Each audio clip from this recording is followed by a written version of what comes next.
ಇಡೀ ರಾಜ್ಯದಲ್ಲಿ 28ಕ್ಕೂ ಹೆಚ್ಚು ಜಿಲ್ಲೆಗಳಲ್ಲಿ ಮಳೆಯ ಅಭಾವದಿಂದ ಬರಪೀಡಿತ ಪ್ರದೇಶ ಅಂತೇಳಿ ಘೋಷಣೆ ಮಾಡುವಂಥ ಪರಿಸ್ಥಿತಿಯಲ್ಲಿ ಇವತ್ತು ರಾಜ್ಯ ಇದೆ. ಭಾರತೀಯ ಜನತಾ ಪಾರ್ಟಿ ನೇತೃತ್ವದಲ್ಲಿ 7 ತಂಡಗಳನ್ನು ನಾವು ಮಾಡಿದ್ವಿ. ನಮ್ಮೆಲ್ಲ ಪಕ್ಷದ ಮುಖಂಡರು ರಾಜ್ಯದ ಬೇರೆ ಬೇರೆ ಜಿಲ್ಲೆಗಳಲ್ಲೂ ಕೂಡ ಬರ ಅಧ್ಯಯನಕ್ಕೆ ಪ್ರವಾಸವನ್ನು ಕೂಡ ಮಾಡಿದರು.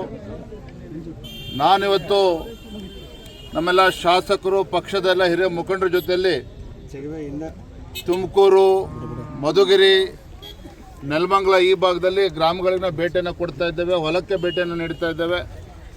ರೈತರನ್ನು ಮಾತನಾಡಿಸಿ ವಾಸ್ತವಿಕ ಸತ್ಯವನ್ನು ಅರ್ಥ ಮಾಡಿಕೊಳ್ಳುವಂಥ ಒಂದು ಪ್ರಯತ್ನ ನಾವು ಮಾಡ್ತಾ ಇದ್ದೇವೆ.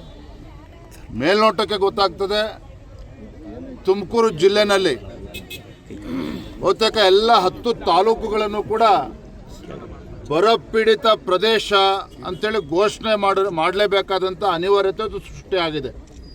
ತುಮಕೂರು ಜಿಲ್ಲೆ ಬಹುತೇಕ ಎಲ್ಲ ತಾಲೂಕುಗಳು ಕೂಡ ಬರಪೀಡಿತ ಪ್ರದೇಶ ಅಂತೇಳಿ ಘೋಷಣೆ ಮಾಡಬೇಕಾಗಿದೆ.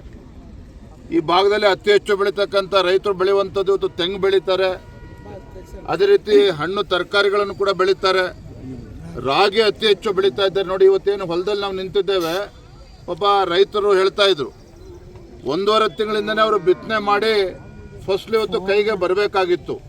ಆದರೆ ಇವತ್ತಿಗೂ ಕೂಡ ಬಿತ್ತನೆ ಇವತ್ತು ಪ್ರಾರಂಭ ಆಗಿಲ್ಲ. ಅಂದರೆ ರೈತರು ಇವತ್ತು ಭಾಳ ಸಂಕಷ್ಟದಲ್ಲಿದ್ದಾರೆ.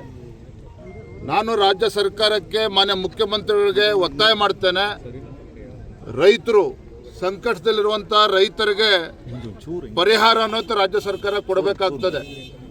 ಇಡೀ ರಾಜ್ಯದಲ್ಲಿ ಯಾವ ರೀತಿ ಪರಿಸ್ಥಿತಿ ನಿರ್ಮಾಣ ಆಗಿದೆ